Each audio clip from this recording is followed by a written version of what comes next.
السلام علیکم ورحمۃ اللہ وبرکاتہ۔ بسم اللہ الرحمن الرحیم۔ ایک بھائی نے سوال کیا ہے کہ ہندو، سکھ یا دیگر غیر مسلموں کے ساتھ ہاتھ ملانا یا ان کے ساتھ کاروباری لین دین کرنا یہ شرعاً جائز ہے یا نہیں ہے؟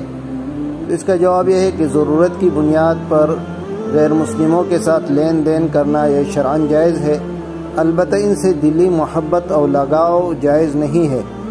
ہاتھ بھی ملا سکتے ہیں، ان کو سلام میں پہل نہیں کر سکتے، البتہ اگر انہوں نے السلام علیکم کہا تو آپ صرف جواب میں وعلیک کہہ سکتے ہیں۔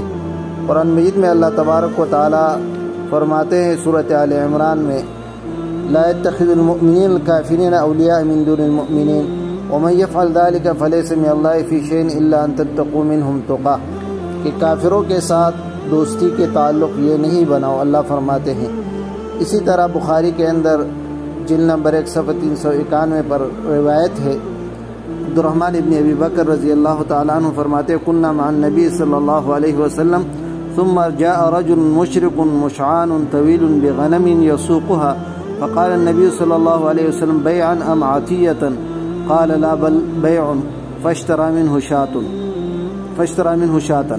یہ عبدالرحمن ابن ابی بکر رضی اللہ تعالیٰ عنہ فرماتے ہیں کہ ایک مشرق اپنے ساتھ بکری کو کھینچ کر لے جا رہا تھا، نبی علیہ السلام نے اس سے وہ بکری خرید لی۔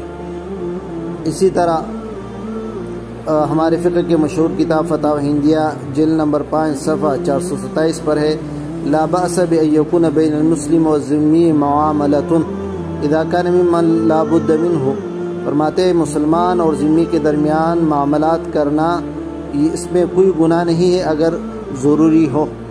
اسی طرح مجاہد رحمۃ اللہ علیہ کے متعلق لکھا ہے، وہ فرماتے ہیں اذا كتبت الى اليهودي او النصراني في الحاجة فاكتب السلام على من اتبع الهدى۔